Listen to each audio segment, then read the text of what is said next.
நான் சத்து மாவில் குக்கீஸ் எது பண்ணுறேன். இது வந்து பட்டர் எடுத்திருக்கேன், ரூம் டெம்பரேச்சரில் இருக்குது. இதை ஃபஸ்ட்டு நல்லா இந்த மாதிரி மிக்ஸ் பண்ணி விட்டுடலாம்.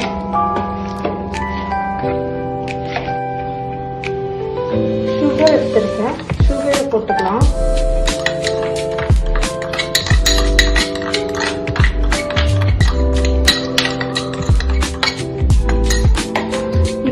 இந்த பட்டரையும் நல்லா மிக்ஸ் பண்ணி நான் உங்களுக்கு ஒரு கன்சிஸ்டன்சி தரேன். இந்த மாதிரி உங்களுக்கு நான் சுகரை அண்ட் பட்டரை நல்லா மிக்ஸ் பண்ணிக்கிறேன்.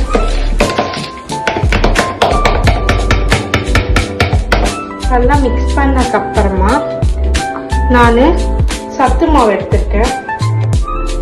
அது கூட கோதுமை மாவு எடுத்திருக்கேன்.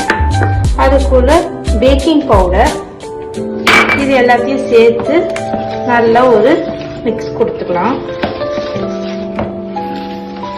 மிக்ஸ் கொடுக்க உங்களுக்கு கரெக்டான ஒரு மாவு பதத்தில் வரும். இது கூட ஒரு பிஞ்ச் ஆஃப் சால்ட், பிஸ்கெட்டுக்கு ஒரு பிஞ்ச் ஆஃப் சால்ட் எடுத்துக்கிறேன்.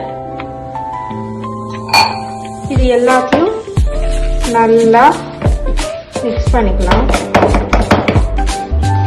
நிறைய பேர் சத்து மாவு கஞ்சி பசங்க சாப்பிட மாட்டாங்க, அதுக்காக தான் இது ஆல்டர்னேட்டிவ். நான் சுகருக்கு பதில் நீங்க வந்து ஜாகரி சேர்த்துக்கலாம், இல்லையா டேட் சேர்த்துக்கலாம், அது நம்மளோட சாய்ஸ். நான் இப்போ சுகர் வச்சுதான் உங்களுக்கு செஞ்சு காட்டுறேன்.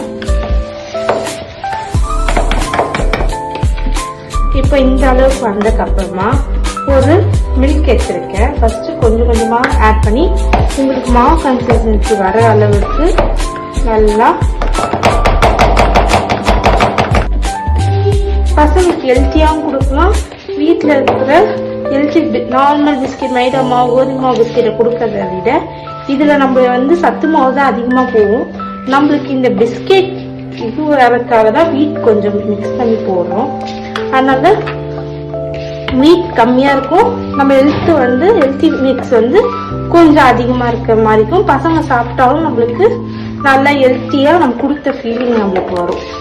இதை நல்லா மாதிரி நான் உங்களுக்கு பிசைஞ்சு எடுத்திருக்கேன். இப்போ இந்த பிஸ்கெட்டை 80 டிகிரியில் 50 மினிட்ஸ் ஹீட் பண்ணி வச்சிருக்கேன். இப்போ 20 மினிட்ஸ் பேக் பண்ண போகிறேன்.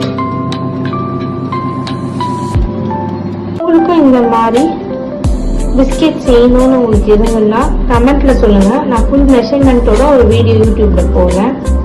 பாய்.